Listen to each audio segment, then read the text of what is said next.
তাহলে এই নরপিচাস, তুই আমার সন্তানদের বুকে কেন গুলি করলি? আবু সাইদের হাতে কোনো অস্ত্র নেই, ওর হাতে কোনো লাঠি নেই, ও একটা মেধাবী ছাত্র, ও কোনো সন্ত্রাসীর কোনো তালিকা ওর নামে নেই। সেখানে ঠান্ডা মাথায় ওর বুকের ভিতরে একটা নয় কয়েকটা গুলি করে পাখির মতো লুকিয়ে ফেলে হয়েছে। আর সেটা আমরা বসে বসে দেখব, আর সেটা আমরা সহ্য করব? এটা হতে পারে না, হতে দেওয়া যায় না। এর প্রতিবাদে রাস্তায় নামতে হবে। খুনিদের বিচার বাংলার জমিনে করতেই হবে। আজকে এই প্রতিবাদ এবং এই বিক্ষোভের পূর্বে এই সমাবেশে বক্তৃতা দেওয়ার মতো কিছু নেই। বক্তৃতা আমরা সবাই জানি কোন উদ্দেশ্যে আমরা এখানে এসেছি। তবে আজকে ইসলামী আন্দোলন বাংলাদেশ প্রতিষ্ঠিত হয়েছে, তার লক্ষ্য উদ্দেশ্য হল অন্যায় প্রতিবাদ, ন্যায়ের পক্ষে।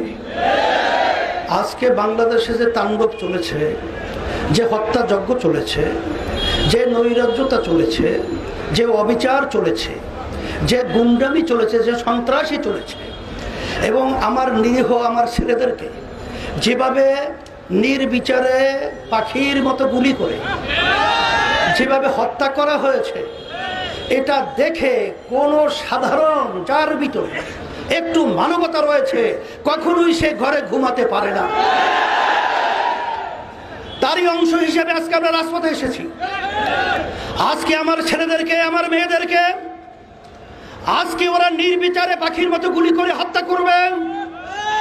আমি বিশেষ করে আমার ছেলেদের, আমার মেয়েদের গার্জিয়ানদেরকে, অভিভাবকদেরকে বলবো, আপনার সন্তানদেরকে রাস্তায় গুলি করবে, হত্যা করবে, আর আপনারা ঘরে থাকবেন, এটা হতে পারে না।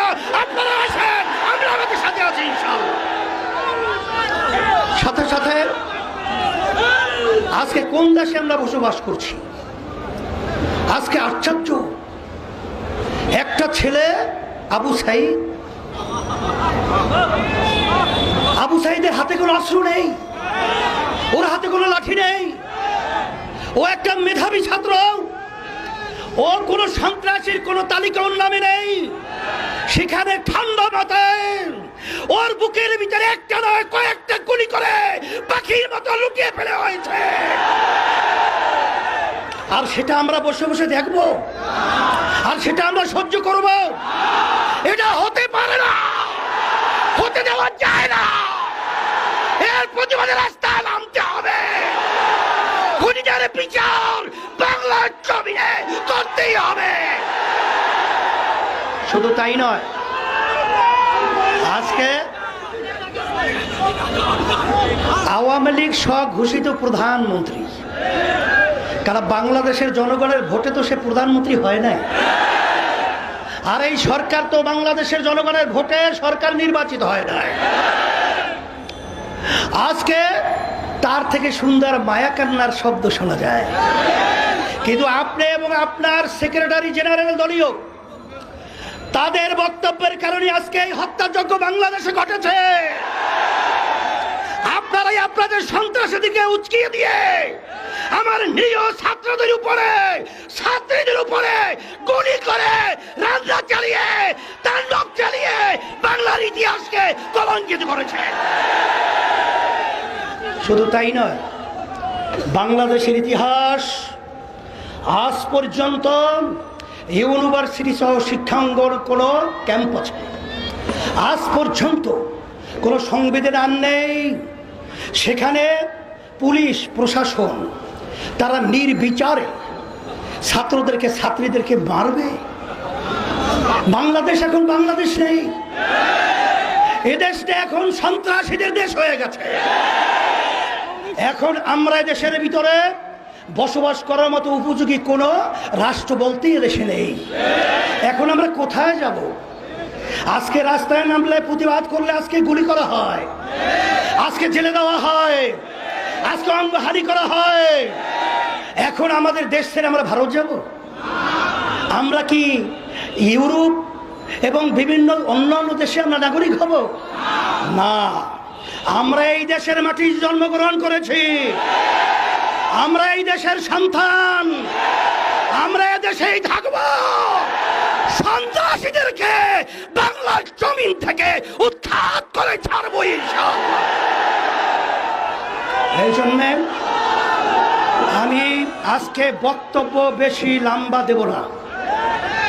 আজকে আইনমন্ত্রী, প্রধানমন্ত্রী এখন যারা নাকি ন্যায্য অধিকার দাবি নিয়ে রাজপথে এসেছিল তাদের কাছে বসার জন্য প্রস্তাব করছেন, কিন্তু যেই যানগুলো ঝরে গেল,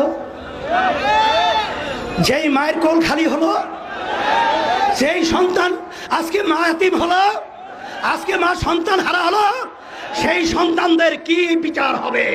তাদেরকে কিভাবে ফেরত দেওয়া হবে? না, কোটা সংস্কার হবে, তাদের পক্ষে তো আমরা আগেও ছিলাম। কিন্তু আজকে আমার প্রশাসন ভাইদেরকে বলবো, কোন হৃদয়বান মানুষ যার একটু বিবেক রয়েছে সে তার গুলি নিয়ে তার সন্তানের বুকে গুলি করতে পারবে? তাহলে এই নরপিশাচ, তুই আমার সন্তানদের বুকে কেন গুলি করলি? তাহলে বুঝা গেল তোরা প্রশাসনের নামে কলঙ্ক। আর তোমরা প্রশাসন কি আওয়ামী লীগের লালিত পালিত ক্যাডার গুন্ডা, না বাংলাদেশের প্রজাতন্ত্রের কর্মচারী? কিন্তু তোমাদের কার্যক্রমের মাধ্যমে আজকে প্রজাতন্ত্রের কর্মচারী প্রমাণিত হয় নাই। তাই আমরা সবাই আকাশ সকলকে আহ্বান করব, আসেন আজকে বুদ্ধিজীবী, শিক্ষাজীবী, রাজনৈতিক যত পেশার নেশার যারা আমরা বাংলাদেশে বসবাস করি, আমরা এই অন্যায়ের বিরুদ্ধে, এই অন্যায়ের হত্যার প্রতিবাদে, এই জালিমদের বিরুদ্ধে একসঙ্গে যদি ঝাঁপিয়ে পড়ি, ওরা বাংলার জমিনে থাকা সুযোগ পাবে না ইনশাআল্লাহ। এই আহ্বান আমি সকলকে করছি, আসেন। আর বসে থাকলে আমাদের পায়ের নিচে মাটি থাকবে না, এদেশে আমাদের জানমাল ইজ্জতের নিরাপত্তা থাকবে না, আমাদের স্বাধীনতা থাকবে না। তাই আমাদের স্বাধীন দেশে আমাদের স্বাধীনতা নিশ্চয়তা করার জন্যই রাজপথে নামার জন্য সকলকে আহ্বান জানাচ্ছি। সাথে সাথে আগামী দিন আলহামদুলিল্লাহ আজকে সারা দেশে আমাদের জেলা মহানগরে এর প্রতিবাদ বিক্ষোভ হচ্ছে। আগামী দিন জুমার পরে যারা নাকি আজকে ন্যায়ের পক্ষে জীবন দিয়েছে, অন্যায়ভাবে যাদেরকে হত্যা করা হয়েছে, তাদের রুহের মাগফিরাতের জন্য দোয়া হবে এবং সাথে সাথে সকলকে নিয়ে বিক্ষোভ প্রতিবাদ মিছিল হবে। এবং আগামী দিন যুব সমাবেশ হবে এখানে, আল্লাহ কবুল করে বিকালে। এর প্রতিবাদে আমি সকলকে আহ্বান জানিয়ে সকল কাছে দোয়া চেয়ে দোয়া করে আলোচনা শেষ করছি। আল্লাহ